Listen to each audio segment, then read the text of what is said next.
Everyone likes talking about Iowa. Everybody, it's always fun to discuss them. But I want to tell you 5 storylines that you should really be following for them this season. The first one, Spencer Lee seeking his 4th title. And this is the obvious one. This is the one that's right out there. Spencer Lee seeking his 4th title is huge. First and foremost, right?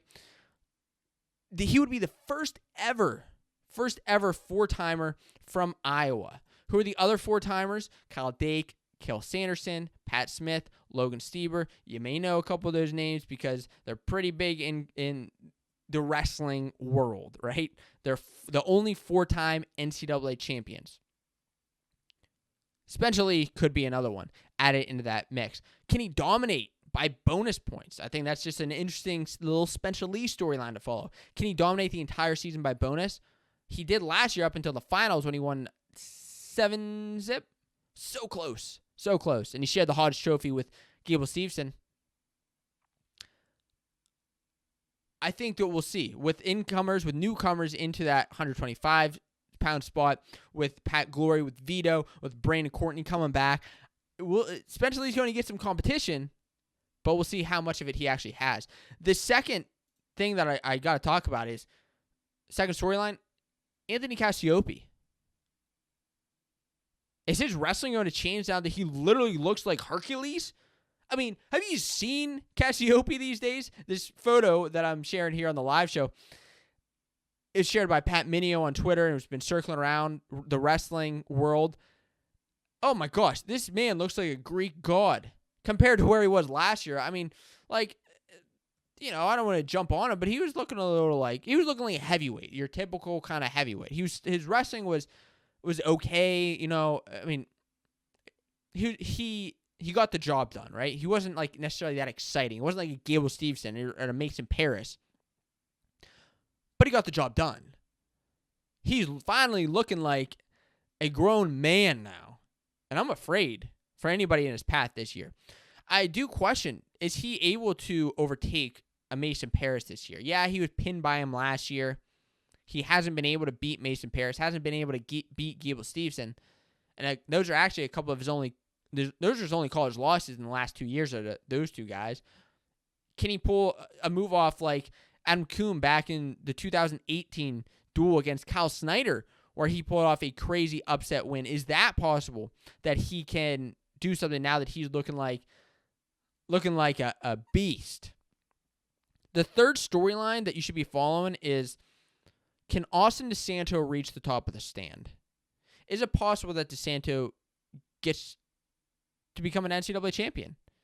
I mean, he has battled, put his heart on the line against these NCAA champs, and has beat like RBY in the past. Hasn't been able to beat him in the last couple of years, but DeSanto is somebody who he finished 3rd at nationals last year. His only losses were to Fix and RBY throughout the whole year. He always has those close matches, and he's somebody who just always is grinding it out. I love watching him wrestle because he's your typical Iowa lightweight. He is. He runs his mouth a little bit on and off the mat, not on social media or anything. He's off that, but I love hearing him in interviews just because of, like, what's he going to say next? And he can back it up. Is he going to be able to finally reach his goal of getting to the top of the stand? He's done it in his high school years when he made that huge leap in his senior year, beat Spencer Lee in the finals. Yeah, I know he had the ACL problem. All right. Is it possible that he could get to the top of the stand? It's not like, and this is the thing this season, right, is that we could see DeSanto with the National Collegiate Duels, with the regular dual meet, with the Big Tens, with the NCAAs. We could literally see Austin DeSanto wrestle RBY 3 or 4 times. We can see him wrestle Dayton Fix 2 or 3 times. And that's not even mentioning the tournaments that they may be going to and meeting up. It's not easy to beat the same opponent that many times, let alone in the same season. Just saying. 4th storyline to follow, Alex Marinelli. Can Alex Marinelli redeem himself? I just did a video discussing if he has a lot to prove this season, and he does. Because why? Well, Marinelli's entered the NCAA championships seeded as the number 1 seed on 3 separate occasions, but his highest placing he's ever got is 6. This is a fact that just blows my mind. It really does, because how is the bull, this guy that is, he really is that good. Like, I truly believe it. He unfortunately chokes on the big stage. We've seen it in the past, like on multiple occasions, where he loses in the quarters, losing the semis, and just can't quite bounce back. Now, the guys he's losing to are top caliber. Isaiah Martinez, Mekhi Lewis, Shane Griffith, right? Like, these are national champions that he's losing to, but still can't quite jump back in the consies. Can he redeem himself and actually make the finals this year? If he makes the finals, there's going to be massive points for Iowa that they didn't have last year. Think about that. Marinelli hardly scored any points at Nationals for Iowa last year. If he comes back and makes the finals, or at least All-Americans, that's huge points added to the board. And that could literally be 4 or 5 finalists for Iowa. It's his final season. I think he can help his team out.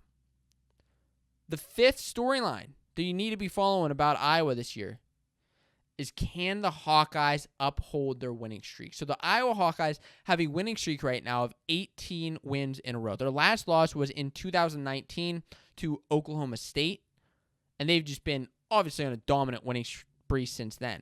They're going to have some tough duels, and entering the National Collegiate Duels this year, it's not going to be an easy task to win that with Penn State, with everybody else that's there. If they do go, let's say they do go undefeated this year, though, that'll be 35 straight wins in a row. 17-0 season that they could potentially have this season. I love watching these streaks happen. We'll see if they can reach that Penn State tier that was from a couple years ago that was broken by Arizona State. If not, it would have been broken by the Iowa Hawkeyes.